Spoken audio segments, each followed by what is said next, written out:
Hi guys, this is Meenu. Welcome back to my channel Storytale.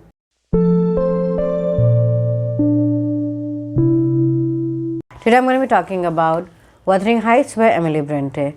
This is going to be a spoiler-filled review because this is a classic and I'm pretty sure everyone knows about this book. I came to know about this book first when I was taking my masters in English.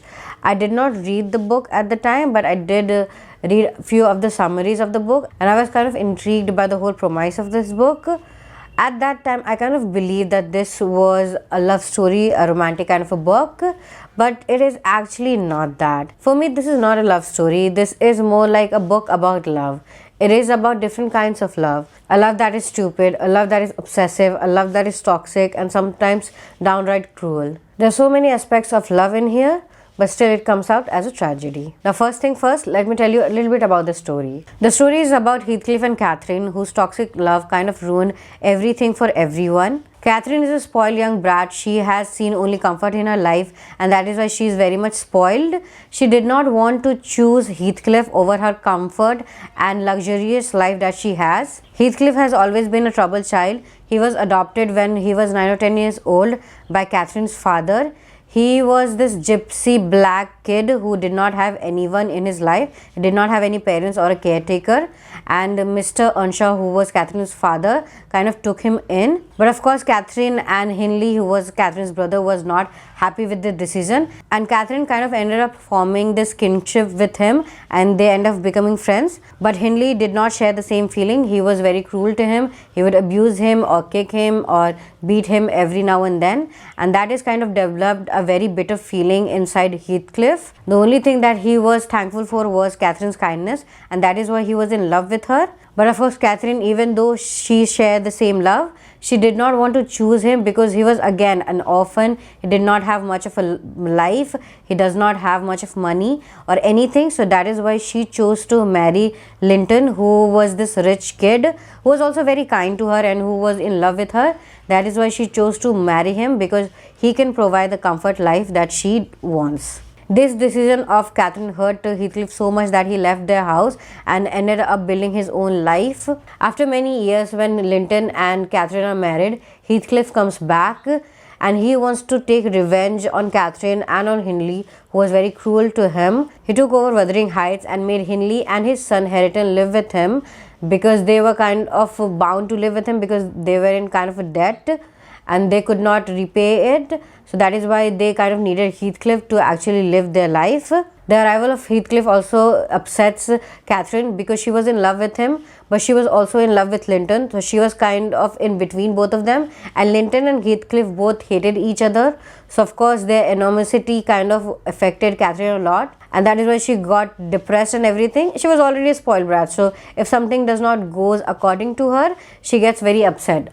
I actually hated Catherine so much in every scene because she was really cruel to Linton, who was like the most doting husband. He was such a kind person. He was such a nice person. And still Catherine could not get over her obsession with Heathcliff, and even though she never chose Heathcliff. So if I have to blame someone for all the conflict, I'm gonna blame Catherine, because she is the only one who is so spoiled, who is so stupid that she just cannot see right from wrong. Her ignorance and her stubbornness kind of ended up taking her life, and she kind of deserved it. She was like the most infuriating character that I've read about. I actually really hated her. But anyway, her death was a big tragedy to both Linton and Heathcliff, and also her newborn child, who was a daughter, and her name was also Catherine. So now the timeline shift and we get to the story of another Catherine, who was just as stupid and as dumb and as everything as the first Catherine was, but still 5% likable. Now the second part of the story, we get a story of another Linton, who is nephew of the original Linton, who was her sister Isabella's son. And he was also Heathcliff's son, because Heathcliff, as a revenge, kind of seduced Isabella into marrying him, and then he was very cruel to her. He would beat her, he would abuse her in every other way, and then that is why she ran away and gave birth to Linton, who was a very sickly child. He was someone who is like sick all the time, and everyone knew that he's not gonna make it. So the next part we get is Catherine's obsession with Linton, how she just want to take care of him, how she was obsessed with his well-being and everything. Again, like I said, she was as stupid as the first one. But anyway, there was another character who was a little bit likable than the other characters, and that was Hareton. He was someone who was like very quiet. He was not there or too much on the nose, but his love can be seen because he tries to read and learn things for Catherine. And even though Catherine, like I said, she was very stupid and as spoiled as the first one, she did not appreciate his effort or anything. She kind of ended up making jokes about him or laughing at him, so that is kind of hurt him too. So Hareton could have been the next Heathcliff, but anyway, they did end up having a very happy ending. They did end up falling in love with each other, and the only happy ending that we get, because this book is a very gory and gothic and very depressing kind of book, so the only happy ending that we get is that in the end Hareton and Catherine finally end up marrying each other, and the last thing that we get is kind of very cute. I really love that they were like sitting and talking and everything, so that was a very nice moment. Actually, that was the only happy moment that we get in this book. Other than that, this book is very depressing. The whole story of Catherine, Linton, Heathcliff, Earnshaw, Hareton, everything is narrated by Mrs. Dean, who is Nellie, and she has been with Catherine and Heathcliff since they were childhood. All of them kind of grew together. She was more of a help of the house, but still they kind of treat her very well. To be honest, in the books, she was the only one who was treated well by both Catherine and Heathcliff. She is the only one whom everyone kind of listened to. She's the only one everyone actually a little bit cared about. Other than that, everyone was like doing things or being cruel to each other for like, I do not know, but she was the only one who was a little bit appreciated in this book. Like I said, this book is a tragedy because almost everyone dies in this book, from Catherine to Linton to Heathcliff to again the second Linton, the second Catherine actually does not die. But anyway, so many people actually die. Isabella died. So like this book is more of a tragedy, like Hamlet or something. Okay, fine. Maybe not as bleak as Hamlet, but still all of the characters mainly die. The way that I'm talking about this book, I do not know if you have been able to figure it out or not, but I'm in love with this book. This book is like an epic, like it's described this book actually an epic. It spans over lifetimes, like lifetime of Catherine, lifetime of the second Catherine, and the future and everything. So it ties everything very well together. The only thing that I do not like or understand about generation gaps is that nothing actually changes, like surrounding wise or technology wise or any wise, because I think the story spans about, I do not know, 40 to 45 years, maybe 50 years.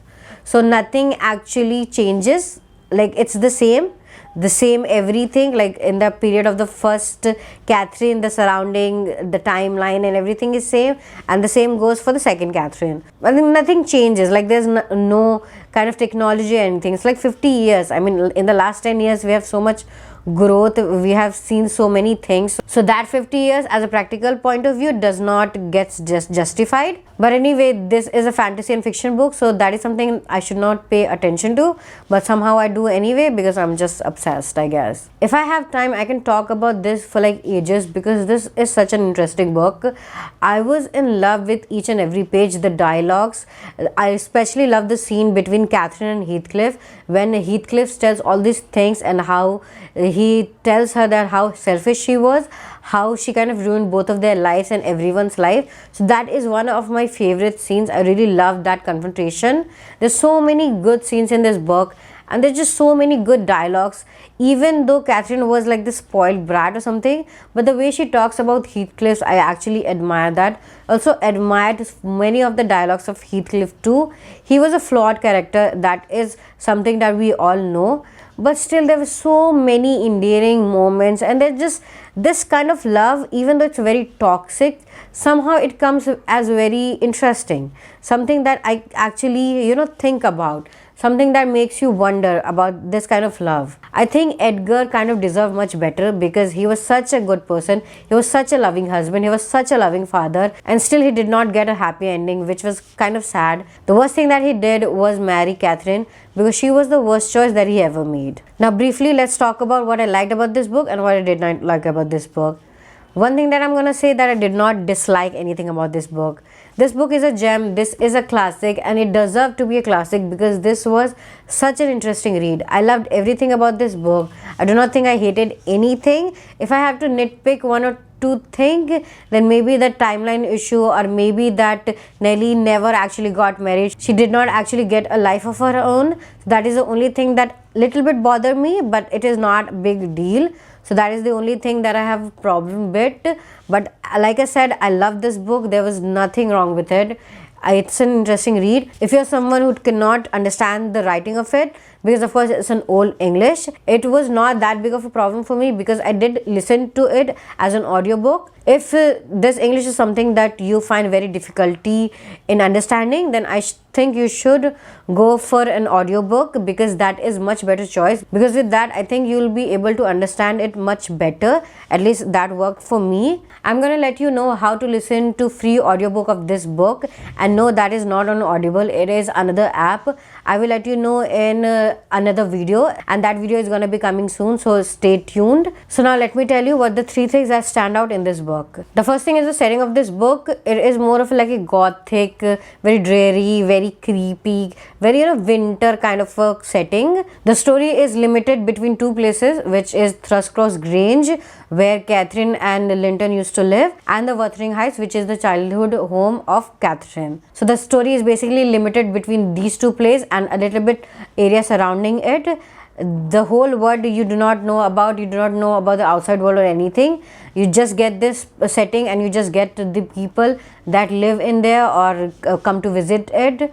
That is all, and that is kind of made it very interesting. There are also talks of ghosts and everything in the area, so it has a very this gothic feel to it, which is kind of like gives a very nice vibe, which I actually love, because this is a very depressing book, so it kind of needed that vibe. So I think that is like the best part of this book, because it kind of takes you to that period. It kind of takes you to this dark place which Catherine and Heathcliff actually lives, and when Heathcliff comes on the pages, you can feel more the eeriness of the place, the whole Wuthering Heights. From the first page, when you read about Wuthering Heights, you can see how dark and dungeon feel this place actually have, and how so many tragedies have occurred in this place, and how Wuthering Heights is a character on its own. Like I said, the whole setting and vibe is one of the best part of this book. The second thing that I liked about the book are the characterization.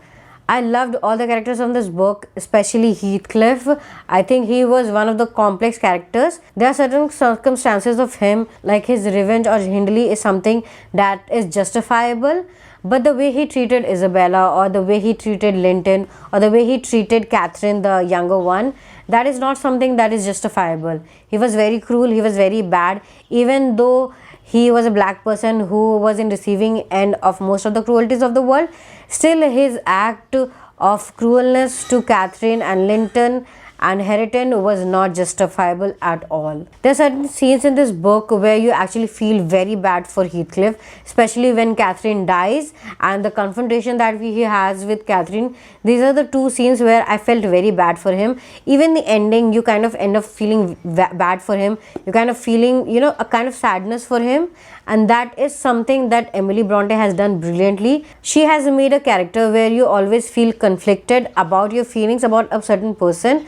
You know that he's a bad person, you know he's a cruel person, and you actually hate him. But you can also feel sad for him and feel sad for his love for Catherine. The third thing that I liked about this book is the plot and the story. The story is amazing. I loved everything about the story. It was very engaging. It will keep you hooked From the first page to the last, I think the story was just amazing. It spanned over 40 to 45 years, and not even for a moment it got dull. Like I said, the characters are so well. The way the book was presented was also very well. We get the story narrated by Nellie, who was the amazing narrator in this book. We also get the story from Isabella, and we also get story from some of the workers and everyone. So altogether the story was presented in such a good manner that you kind of do not feel bored for even single second. I was really hooked to this book. I really did enjoy it, and especially enjoyed the audiobook. It was narrated so well, because the audiobook that I read had different characters voicing different characters. So that is what I love about audiobooks, when different people plays different characters. So that is something that I love, and I'm gonna recommend you that audiobook very soon. But anyway, the way the story is presented and the way the story is told is very interesting. It has a very amazing plot, and I think everyone should check this out at least once. So that's it, guys. That was my review of one of the most beautiful classic that I've ever read. And for me, this book is a 5-star read. Emily Bronte had a very small life, but she kind of wrote this masterpiece when she was very young, and I think that is very admirable. I'm really glad that I read this book, because this was such a gem. No wonder this is a classic, because this deserved to be a classic, and I'm really happy that I finally picked it up. Do let me know what you like and dislike about this book in the comment section, and I will see you next time. Don't forget to subscribe and click that bell icon if you want to get notified of my future videos. I will see you again in next video. Take care.